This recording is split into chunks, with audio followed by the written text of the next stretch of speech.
Number one is Syla Swords. I mean, are you kidding me? She is actually amazing. Dropping 27 points on South Carolina, and I know they don't have Camila Cardoso anymore, but they're still South Carolina. And it wasn't like team defense was the only thing South Carolina had. They're tall, they're long, and individually their guard play is good on defense. So to come in your first game and drop 27 is literally insane.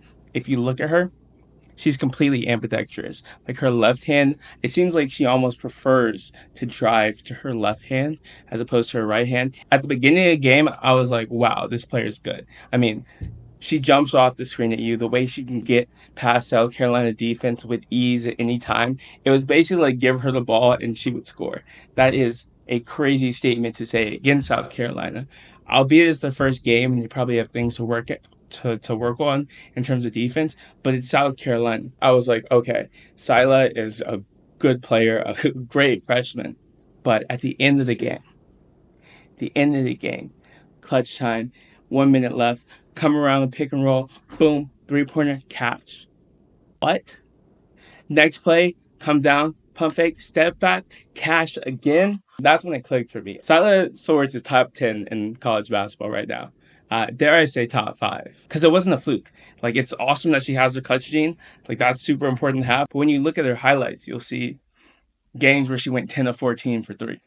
Syla's a legit shooter, and someone who can shoot that well at 6'1" with the ability to finish with both hands is actually insane. When she made those 2 threes at the end of the game, I got that feeling. I started watching women's college basketball in 2020 because I knew about Paige and I watched her. And when I watched her play for the first time, I was like, wow, this is somebody I need to be watching. And then I heard about someone named Caitlin who also dropped like 30 in their first game. And when I watched Caitlin for the first time, then I hear like second or third game, I was like, okay, wow, I'm tuned in. Like, I have 2 favorite teams now. Let's go.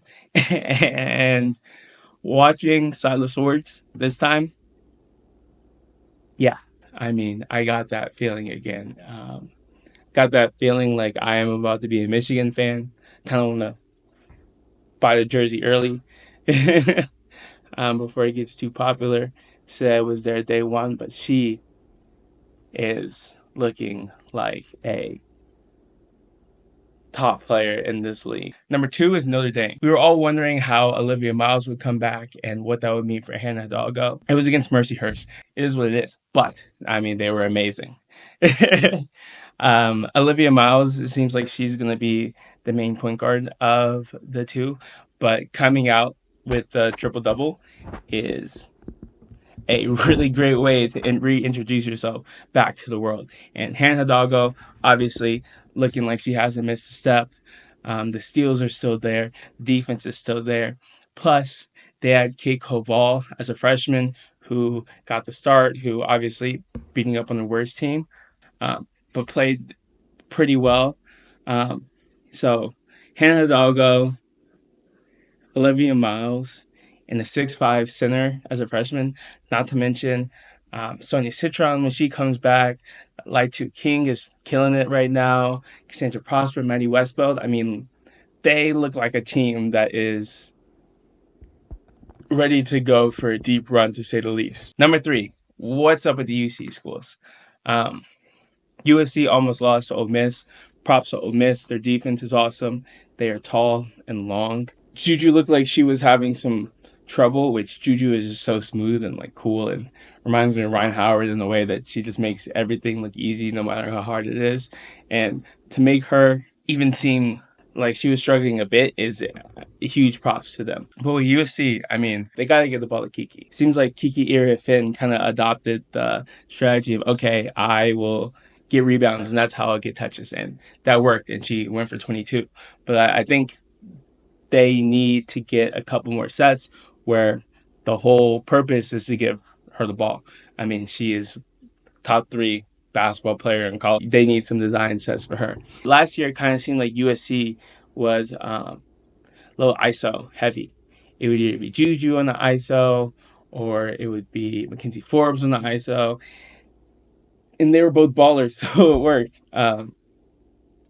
But with Kiki, with TVO, with Kennedy Smith. With all the talent that USC has, it'd be a shame if they aren't doing a little bit more of a movement style offense. And for UCLA, yeah, I mean, they just need to have some ball movement. I feel like this was a problem that came up last year in the playoffs. And it definitely doesn't help that Kiki Rice wasn't there to start off the season, but they have so much talent on their team. So much talent. And they really just need to be able to figure out how to move the ball and have a smooth offense. And they're going to have a good defense. It's always going to be there. And Lauren Betts is obviously amazing and an imposing force. And there are very few bigs that will be able to stand up with her. But they really got to work on the ball movement down in Southern California. Fourth is Ohio State is looking pretty good. I mean, they played Cleveland State, so take that with a grain of salt. But Cotie is looking good. I mean, since she was a freshman, she was able to be physically imposing inside, and she can really take over a game with her physical presence and her hustle. But she went 4 of 5 from the three. First game, I didn't watch the game, so they could have been wide open threes. But if she can shoot 35% from three and manage that for a season, then she's unstoppable. She already has a mid-range. She obviously can go to the hole. But, if she can shoot 35% from three, that would be just amazing, and she'd be literally unstoppable. She shot 26% from three her freshman season, and then 23 on around one attempt a game in her sophomore season.